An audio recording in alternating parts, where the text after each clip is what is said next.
Hi there, welcome back to the Dylan Rounds case. Welcome if you're currently here in the live premiere.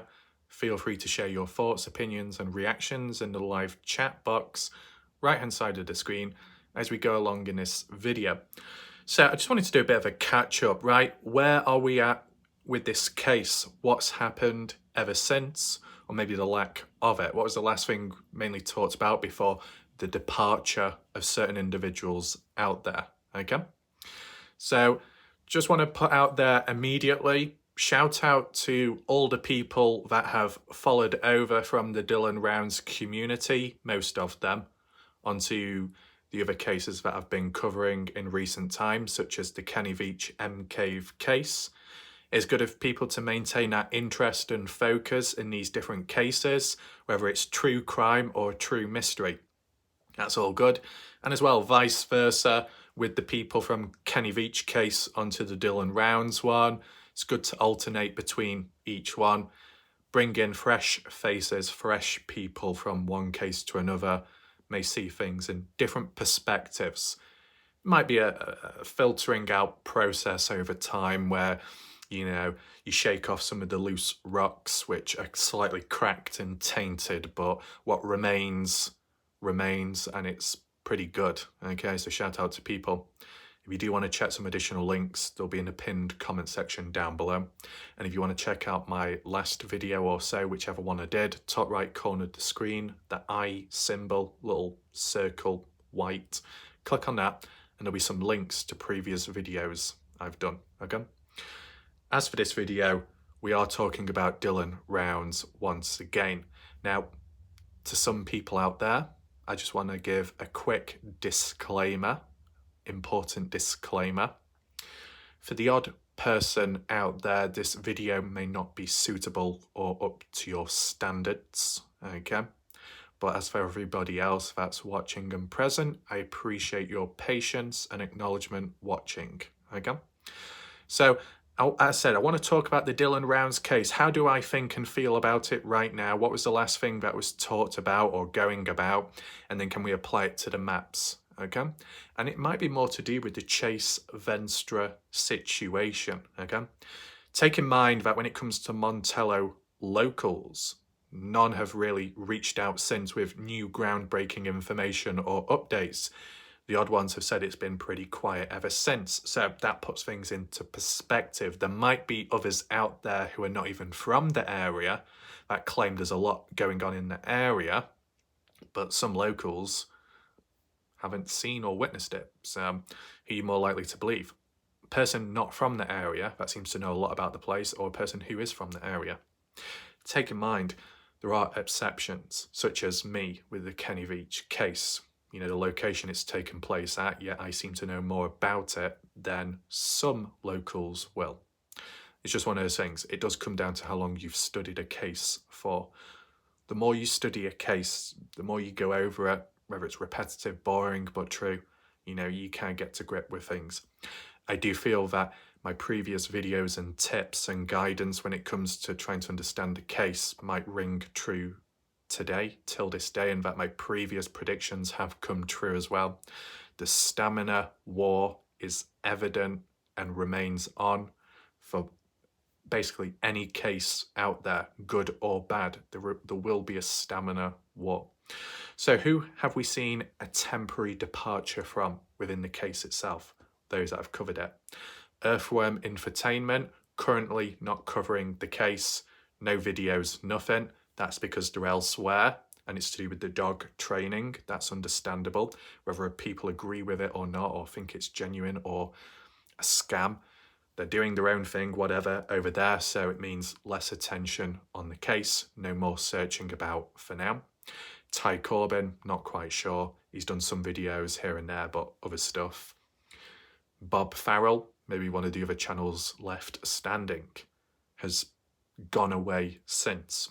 Moved on, gone silent, temporary, as said. Not forever, but for a certain length of time. And for the longer it remains, the more genuine it becomes. You know what I'm saying, the initial statement, because there's a lot of people with time, all talk, no action. And it more comes along the lines of, I've had enough of this, I'm walking away. And then they come back. As you know, I've had the fair share of people that hate me or dislike me, but they keep coming back, crawling on their hands and knees. Unhealthy obsession. What can you do about it? Factors out of my own control. Unfortunate, it's just one of those things, right? So with the departure of Bob Farrell, whether people support him or hate him, regardless, that's yet another person down when it comes to the coverage of the Dylan Rounds case. Arguably speaking, no one has covered the Dylan Rounds case since, except me. Okay? I have seen that it's gone quiet, and I feel that there's no harm in trying to keep the case alive. Genuinely try and keep the case alive. The Kenny Veach case is equally as important, and I do understand that the viewers, the audience are interested in those videos, and don't worry, there are some key videos coming soon, one of which is quite an important, interesting one, so be on the lookout for it. But there's no harm in between every now and then doing these Dylan Rounds recaps, acknowledging what's happened or what could happen, predictions, maps, etc. Right? People can always talk and chat in the live chat box itself, whether you've got new information, new ideas, theories, whatever it may be, you can always share it there, or if you wish to elaborate for longer comment length, down below in the comment section, okay? These videos such as this to share with you my thoughts of how I think and feel about the case and what's previously been talked about and how true is it and how relevant is it to the case, such as Chase Fenstra, right? So yeah, besides me, really, no one else anymore is covering the Dylan Rounds case. They may return back in the future, but at least for now, it's dead. Dead. Not being negative, it's being realistic. Find Dylan Rounds' Facebook page, although it's silent and there's no updates over there. There are still members constantly remembering and honouring Dylan Rounds, which although it may not lead to anything, it still shows that people care about Dylan and think about him, okay? With these videos, it's just simply to spread awareness, to keep the case alive, get the talk, get the voices, get the movement, the sound, the noise in general.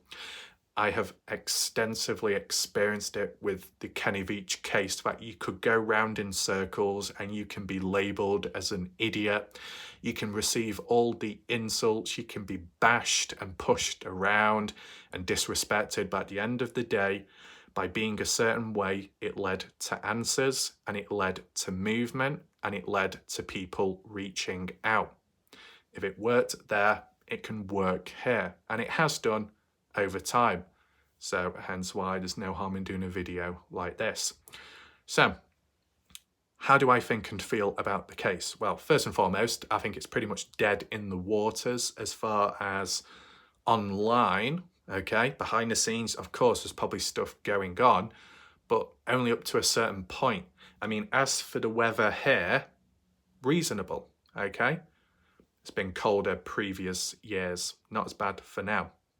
Wintertime hasn't truly arrived there yet, so things could change quick.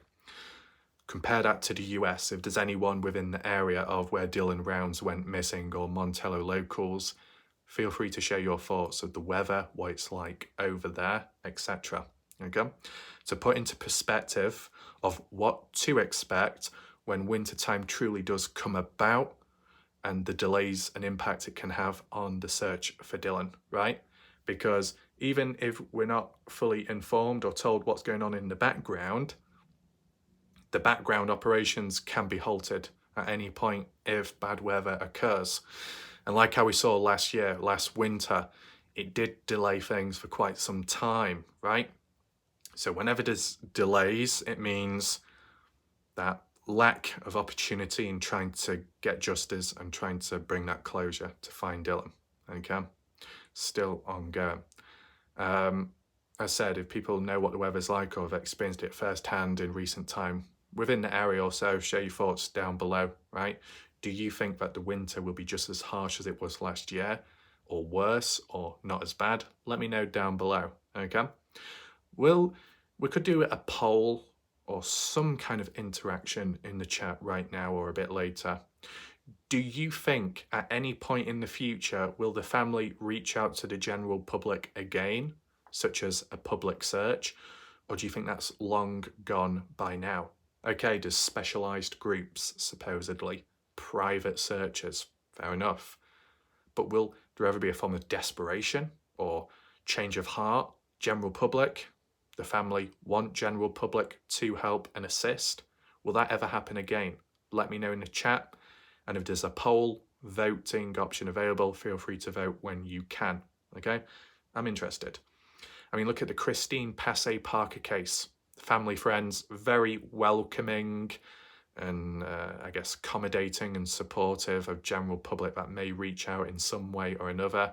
I mean, the friends and family were appreciative of my coverage on the case for what I was able to do to try and spread awareness, which was somewhat successful, and to also map it out as we go along with the map projects to measure the distance, the mileage, and all these different sightings and reports. Because over time, it might get forgotten about, but you can always refer back to my videos in the playlist as well, designated on my channel, so you can always look back if need be, okay?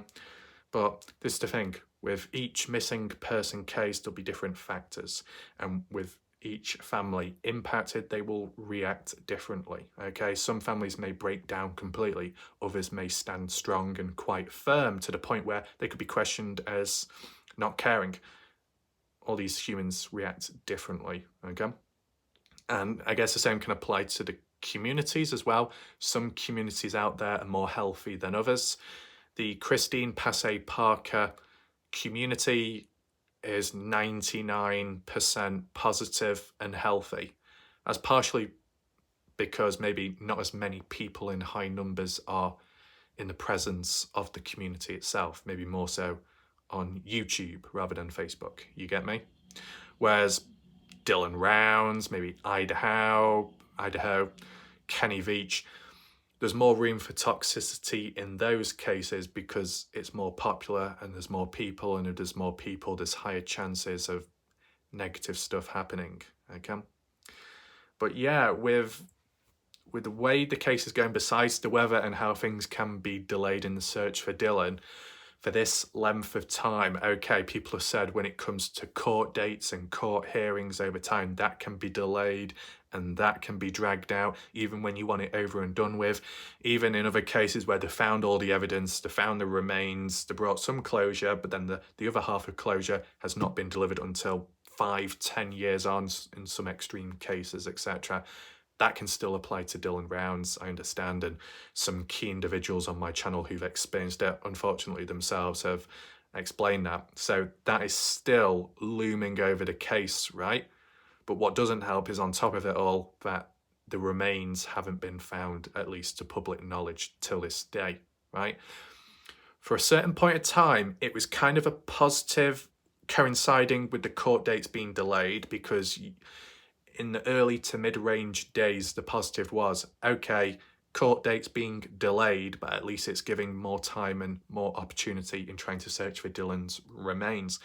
But at this point now, with the way the courts work and learning more about it and people sharing their own experiences, etc., you know, you take that into perspective and you think, well, really, delays don't really help finding Dylan's body by now because he's not been found yet, right?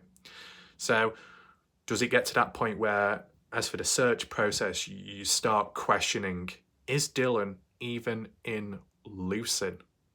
At what stage, at what point do you come to that possible conclusion, right? I mean, I'm sure they would have checked the land, you know, bit by bit, each square, do you call it square meter of land, checking it all out. But the thing is, you know, providing the body's all in one piece, intact, whether it be skeletal remains or a bit more, depends the decomposition of the body. Sounds bad, but it does happen with time. But if it's one whole piece intact, buried in one spot, and you think of the height, size of the person in a certain allocated plot of land, and then everything else around it and further afar, that when you're digging a certain spot, you know, accuracy of digging up that spot is more demanding than ever. See, how could you word it? If, when you get the archaeological dig sites, and you're digging up stuff, sometimes you get clues, hints, and tips of where you should be aiming through historical records, maps, external data, and more traceable things. But the clues and hints along the way could be finding certain foundations and structure or old pottery, and you think, key hotspot, let's keep on digging in this area. There's clues and hints along the way whilst you're searching for the main artifact or remains. With Dylan rounds, you're specifically searching for Dylan, and that's basically it. You're not digging up a hole to uncover Dylan's additional items nearby or Dylan's additional equipment nearby. That wouldn't be the case. You get what I'm saying? When it comes to like an archaeological dig site, there's more stuff than you anticipate. Like, you can find more than what you bargained for. Positive there, but also a positive that you're being directed in a certain way, and there's acknowledgement through these little hints and clues as to where you should be digging and where you shouldn't be, and what you can find along the way. Kind of directional in a sense, right? But with the Dylan Rounds case, the measurement for accuracy and getting, hitting the nail on the head, more demanding than ever. I mean, if Dylan was extremely tall, and I mean past the point of logical thinking, if Dylan was a giant, I mean a full-on giant, buried in the ground, at some point when you digging the ground up, you probably have more chances of finding like part of the person or a little indication and clue of, this is a spot, let's keep digging in this direction. There's the arm, there's the leg, there's the chest, there's the head, neck, etc. But because of the size of the person, the proportion and ratio severely mismatched, imbalanced.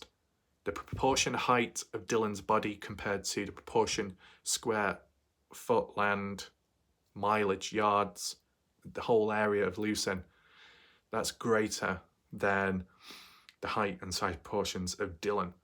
So nailing that one spot is key and critical. So I do understand, finding a needle in a haystack, the greater the distance inland and what's present, the harder it will be, and it's showing with time. Am I at that point where I feel now that there's no hope at all? Well, I'm going to be honest with you. I can't come to a definitive conclusion there because of the silence wall of uncertainty with what's going on in the background, right? If there was updates of the searches, the areas, what's been checked, what hasn't, what needs double checking, and the type of equipment used, if there was more context behind that, then I could come to more of a conclusion, if that makes sense.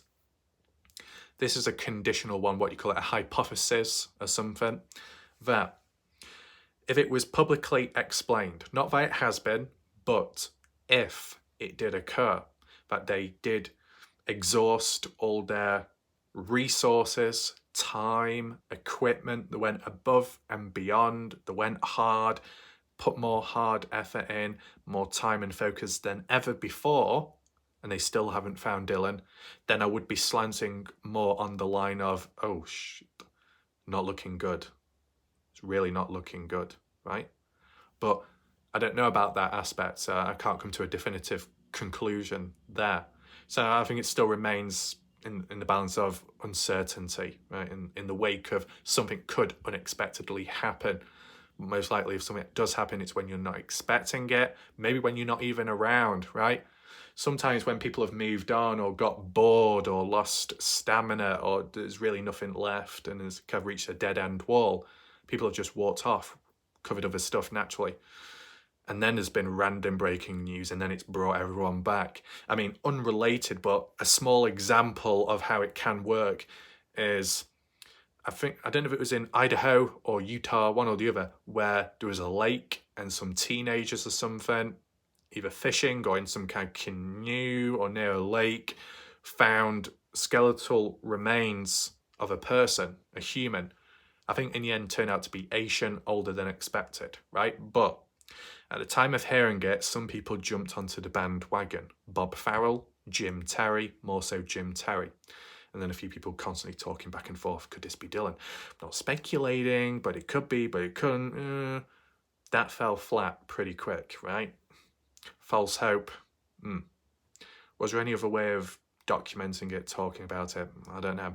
I was just wondering, did Tyler Feller start jumping onto the bandwagon? I can't remember entirely, but, you know, even if it was false hope, an event such as that brought the attention to the Dylan Rounds case once again and brought some people back into focus and into discussion, okay?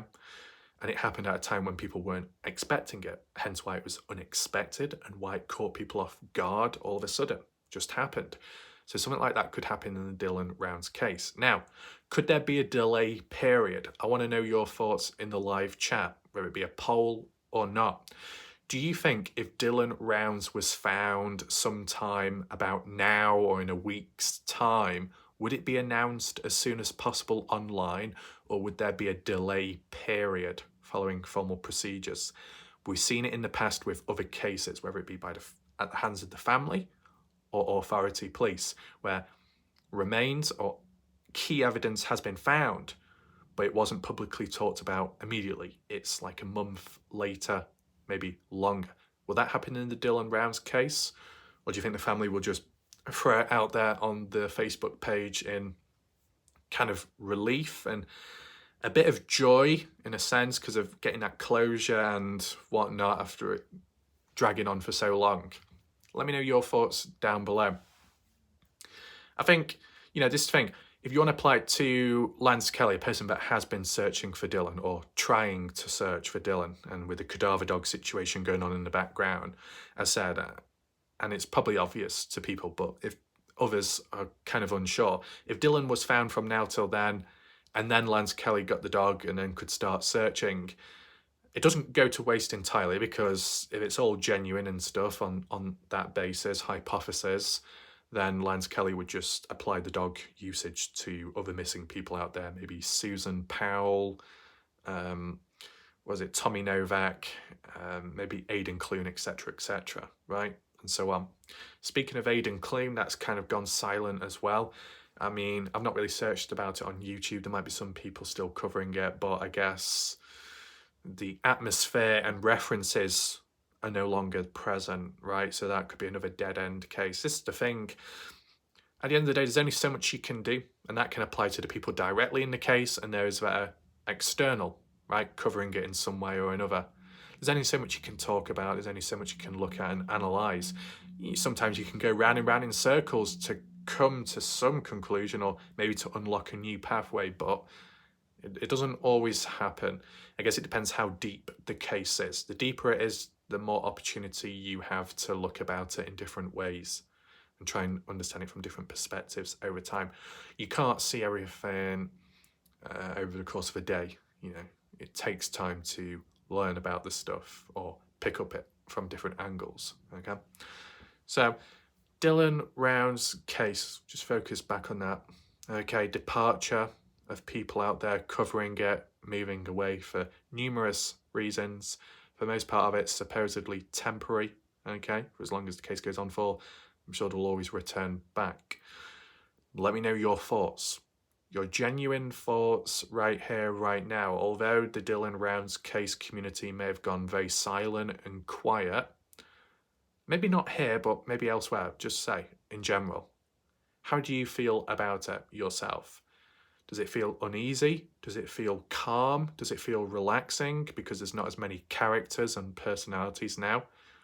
Good, bad, neutral? Let me know your thoughts, okay? I said about the case itself, I couldn't come to a definitive conclusion just because there's a lot of silence going on in the background. So, I'm not seeing the full picture, so I can't come to an ultimate conclusion, as I said. I'd say maybe the silence within the community as people have moved on or, other things have happened. It could feel a little bit eerie, a little bit weird how once in the past it was very boisterous and now silence, desolate, and that is all. But it can happen. I've seen it. So it's just one of those things. Anyway, linking back, what was the last thing that was talked about or a few people were referring to? Well, it was the whole, well, some people would refer to as a bandwagon.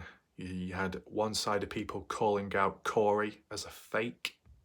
Then you had others who were maybe misguided, vulnerable, listening to Corey and to others, getting brainwashed, having too much of a heart, but, you know, making them worse off in learning about the case. And then you might get other people that are balanced out there or just simply listening.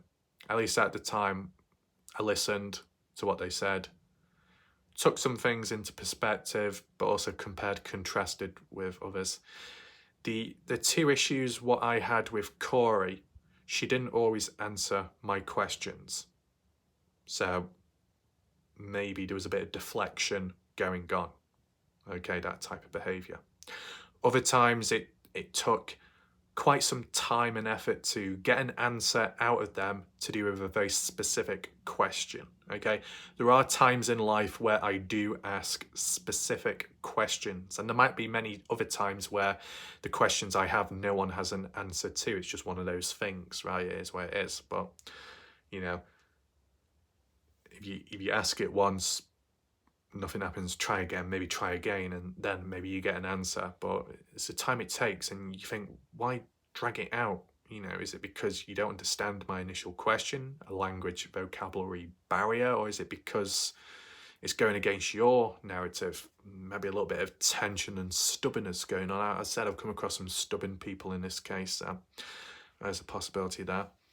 The other problem I had with Corey, contradicted themselves endlessly. I mean, if we're being true to ourselves and Candice Cooley's been labelled and called out, whether it be by Corey, she's done it herself, and others, that Candice Cooley is a walking, talking contradiction of misinformation, mistakes, lies, whatever, okay? Some people being more critical than others. Well, if we're going to stick to that mentality, let's apply it to everyone who appears as a hypocrite then, okay? If we're going to get deep, we get deep. If we're going to get very specific, then that's what we can do. But people don't like that when it happens, but tough shit, okay? But at the time of when I kept picking up on contradictions by Corey, because many were made. 1 minute she said this, next minute she said that. 1 minute she says this, then she adjusts it to that. Next minute she says this, but then she says, well, no, I actually meant that originally, but this and that. Trying to wiggle in and out like a little worm or something, okay? And them complaining and having a go at me for not understanding them when their vocabulary was a bit messy, a bit wonky, and with the contradictions hard to follow along, right?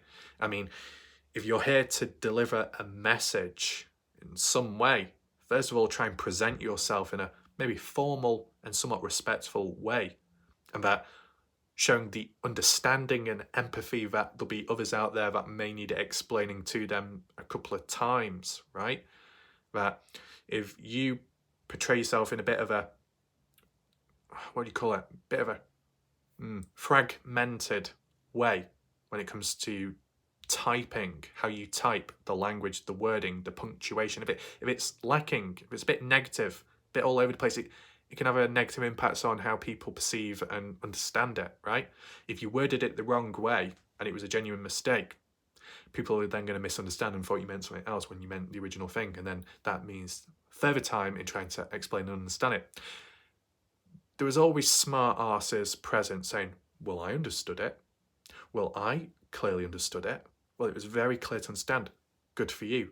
But as said, just like with the case, the community, the people involved and others out there, people see things differently and pick up on it in different ways and at different times.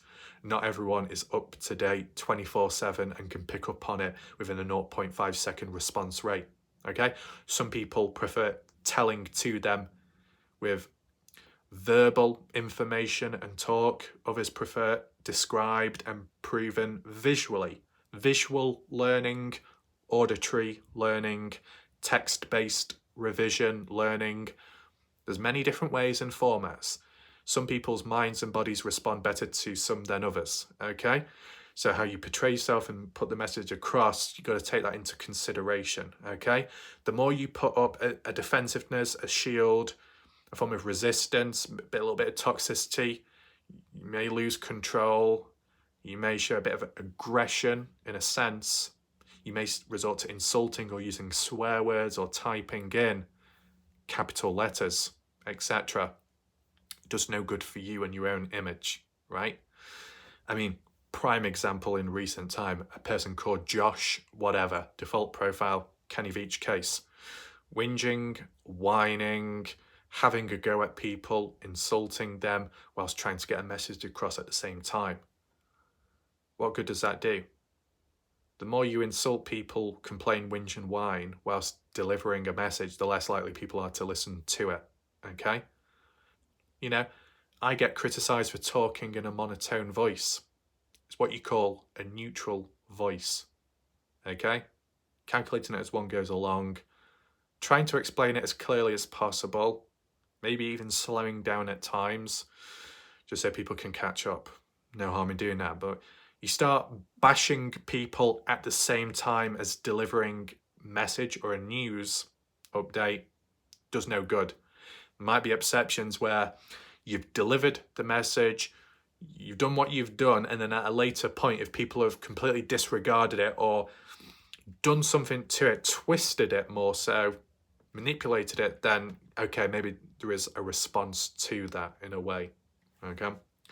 But it depends how deep you want to go, right? If you want to start calling this person or that person out as a hypocrite like Candice Cooley or a contradiction machine, then, well, Corey is the same. Contradictions after contradictions in what they originally said to what they've said now, and then what they've said now to what they've said later. There's not enough consistency, there's not enough stability, and when there's stability lacking, I don't like that.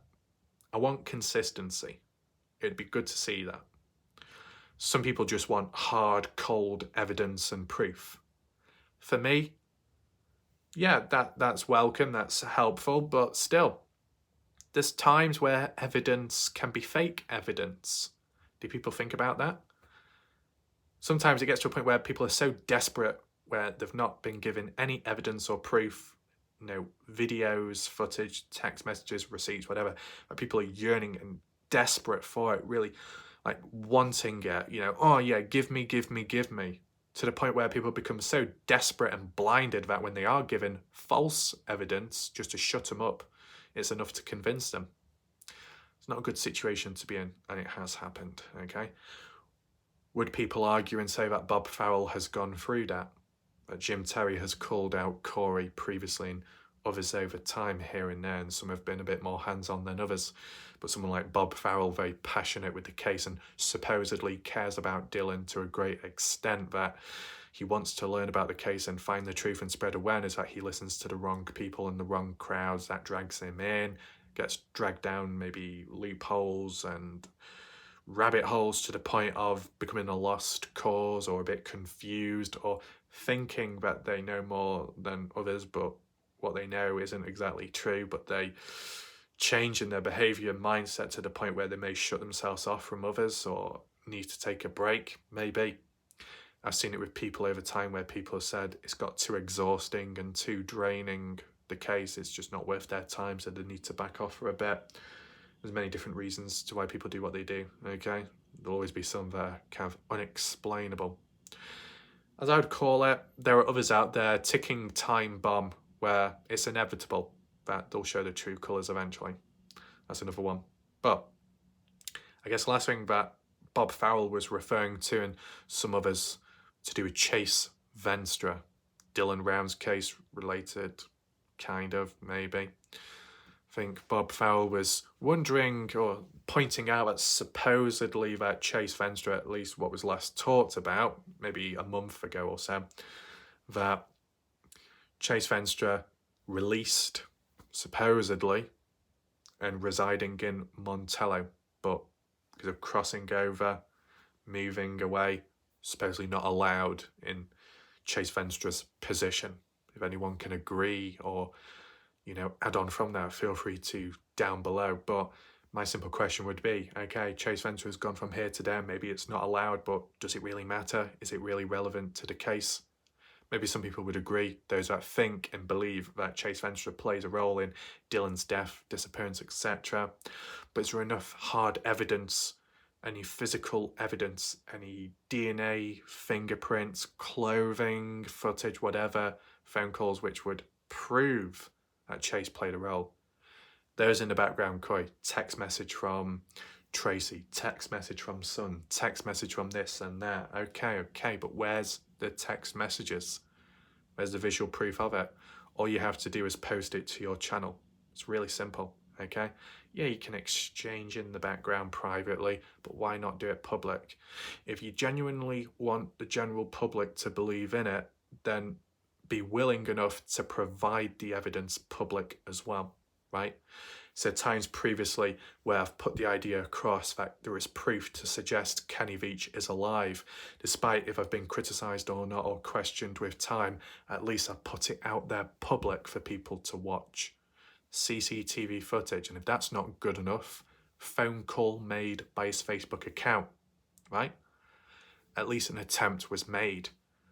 At least I kind of backed up what I said with actual suggestible proof, you want to call it that, or hard evidence, receipts, etc. And still going on ever since with additional responses from family members and friends of Kenny Veach and their reactions to the footage, right? At least that was put across.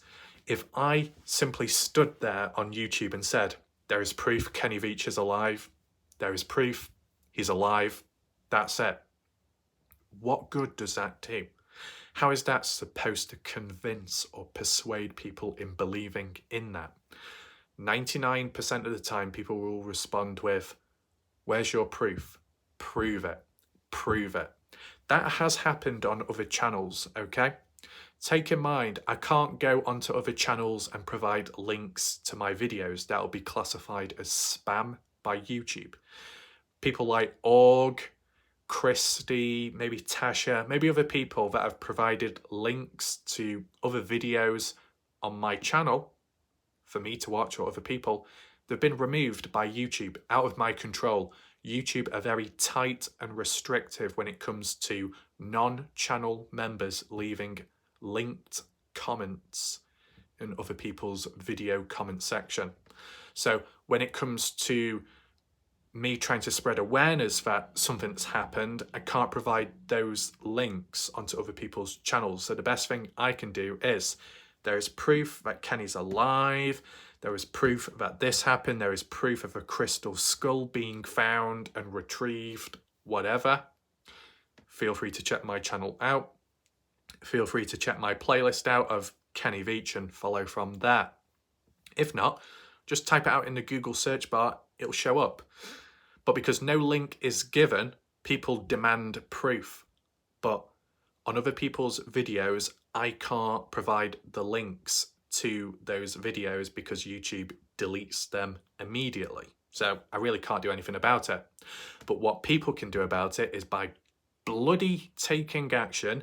There's a lot of lazy bastards out there that whinge and whine. We want proof. We want the link. We want you to give this. We want you to give that. Just go on my bloody channel, you lazy bastard. Go to the playlist. It's right there. It only takes under 2 minutes to find it. You see how lazy some people are out there. Random people. That's who I'm referring to. Random people out there, very lazy, but also very demanding at the same time. Not exactly a good combination, but it happens, right? So it's the best I can do because of YouTube's restrictions. If YouTube wasn't restrictive, I'd be posting links left, right, and center to guide people in the right direction to what I was talking about, but I can't. So I can understand why some people out there in the Dylan Brown's case can't provide this or that on my channel because of YouTube. But all they have to do is just provide the video on the channel, and then someone like me can search for it myself. But people don't do that. Hardly anyone does, right? So all we're, not exactly forced, but expected to do is believe in this and that just because that person said so. Just because that person's a representative of one of the family members. It's not good enough. It's not believable enough, okay? You want the general public to believe in what you say, then publicly show that evidence. If you can't, then maybe you shouldn't be publicly demanding or expecting people to believe in what you say, right? You can't back it up, then what's the point talking about it? That's just one suggestion.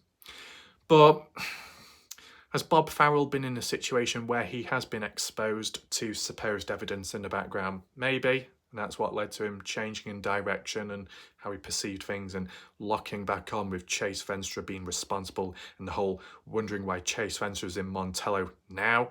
I mean, what I would say, and maybe we can apply it onto the maps right now. Let's focus in on Chase Fenstra, look back at that, apply it to the maps right now. Let's put things into perspective. Right, so here we are on the maps. If you're wondering why the UI interface is different, that's because of Google Earth's updates. It's kind of messed it up. Stupid black box, bottom left corner of the screen gets in the way. Nothing I can do about it. But I think, what was it, referring back to Bob Farrell, one of his recent posts wanting to get details or try and reach out to Venstra's probation officer or something about Fenstra illegally being in Montello when he shouldn't be. And there's some comments by default profiles saying to Bob, why are you so interested? Stop being a troublemaker. You're going to cause more problems than it's worth, etc. All kinds of wild stuff going on in the background. Who knows who they are? But when looking at it here, okay, is it 100% a fact that Chase Fenstra is living in Montello? I don't know. And even if he was, what, directly in the heart of Montello or the outer skirts of Montello? Maybe like as seen in the past with Venstra's homestead. Who knows? But all I'm going to say is, from what I've heard previously, if Fenstra was within Montello or nearby, okay, and he's still there to this day on that condition, if that is true, then how or why is Chase Fenstra welcomed in the area if he's supposedly a hated individual? If the likes of Kurt Wadsworth and some others wanted to drive the likes of Fenstra out and Robert Aviles at a point in time, but in the early days that it was Chase Fenstra and Aviles that were labelled as the key ones that had taken Dylan Rounds hostage, that it could have been an attempt of pinning the blame onto other people that they don't like, so then they get sent away and then they don't have to see those faces ever again. You know, if there's a level of hate towards somebody that, like Kurt Wadsworth and some of the other locals, don't get on well with Fenstra and stuff, not exactly a welcomed guest maybe, so then why would you welcome them back? Why you not chase them out with pitchforks? You get what I'm saying? So that's one thing that doesn't quite add up. I mean, to take into mind, you know, when it came to, what's it called now? Tacoma Road or Tacoma, whichever way you say it. However far down, where on the 25th of May 2022, where Dylan Rounds came across Fenstra supposedly for the first time ever, and that Fenstra was picked up and then taken into Montello. Is that the right place, right area to be going to? And why? Why do you want to be taken to Montello? I mean, within the area, or more so outer skirts of the town, with the farm area, and Chase Fenstra getting into trouble there with that rancher's wife, inappropriate behaviour, stalking in a way, and then in possession of a firearm as well. All this kind of messy stuff going on. You know, if you kind of fleed the area whilst also getting beaten up in the process, escaping, getting away from there, then why do you want to be picked up and then sent back to the epicenter of it? A place where you hated. It doesn't quite add up. So if Fenstra, fast forward on to present day, is within this area, you know, is he laying low, you know, or not? I mean, how true is it, right? And then once again, we link back. How relevant is it to Dylan's case? In the eyes of some that think Chase Fenstra played a role from the beginning, people think he's a walking free man who, you know, is getting away with it and poses a threat to others out there in that, you know, mindset of others. But then, you know, the remainder people will probably think, okay, yeah, he's walking out, he might be free, but so what? Where's the hard evidence to say that Fenstra played a role, right? And once again, we always refer back to Brenner. Whether Brenner was a fall guy, whether Brenner was set up, whatever. Brenner has not fought back whatsoever, okay? In the past, when Brenner's got in trouble. I don't know how he's responded or reacted when it comes to court cases and court trials, okay? We've not seen it. We've seen maybe previous documents to indicate what he's done and the trouble he's caused, but as for his actual response interviews, we've not seen them. So does he take full accountability? Does he say not guilty? Does he keep quiet? I don't know. We're probably likely to know when the Dylan Rounds court cases goes underway, whenever that is, but will you be able to compare and contrast to previous court cases? Probably not. No one's really found them or come across them. So, you know, as for documented, recorded ones inside of the courtroom, so kind of unfortunate there. But if Brenner either completely denied all responsibility and took zero accountability to the past actions he's done back then, even though he did it, how do you think he's going to react to a situation where he's truly done nothing and he's been set up? Is he just going to sit back there once again and just take it as it is and lay it be? I don't think he would. I think when he hasn't done anything, when he hasn't claimed fame to causing damage, causing harm, when there's no indication that he's responsible for it, I don't think he would take it lightly. I don't think he would just say, oh well, never mind, not my problem. I think he would fight back a little bit. I mean, what would explain Brenner's behaviour if he said not guilty, right? And he tried to act all cool, calm and not caring and not even guilty, no empathy. Well, that's probably times when he has done something. And you know, not everyone does own up. You know, they might think, well, what's the point? You know, I'm in the situation I'm in, so what's the point owning up? Let's just drag it out, play mind games. Is Brenner the type of person to play mind games? Is he clever enough to do that or not? That remains a bit of a question. But as said, referring back to this whole vast area, out of all the places, I mean, if you used to go west, likely you reach up to the mountain point, so maybe you could say only so far west is practical when it comes to disposing of Dylan. When it comes to south, only so far down, because you do end up reaching the one of the salt lakes, dried up or not. So that's practical up to a certain point. So I would actually suggest that when you're looking at the area of Lucin and maybe further afar, it's probably more than likely further north where there's endless possibility, and possibly further east or so far east, if you include the chop shop. North or east, I would say, probably would be the practical way to expand and extend searches out there for Dylan's remains. Countless people over time have said about Grouse Creek, the washes up there, and how quiet it is of an area and how it can cut through to different places. As said, going up Grouse Creek does get you eventually to Yost, where that firearm was found and talked about by Box Elder County Sheriff's Office on Facebook, which Candice Cooley reposted. Any update on that? Unfortunately, no. But this area, quiet, away from the highway. Yeah, it might be some farms, ranches nearby, but there's also a lot of open land too, and peaks where someone could dispose of something, right? That's the thing. Out the Dylan Rounds case, besides general public searches, online or offline, okay, documented or not, how much distance has the family covered when it comes to searching for Dylan, as speaking, heading north towards Grouse Creek, or heading northeast or east, heading towards the city of Utah, okay, and before that, the chop shop. In those two different directions, how much distance has been covered in those ways when looking, right? Because something tells me maybe they haven't searched in certain areas such as Grouse Creek. Maybe they did a bit of a flyby, but maybe it wasn't enough. Okay, they've got dogs out there. At one point they did. But what about other areas further afar? Okay?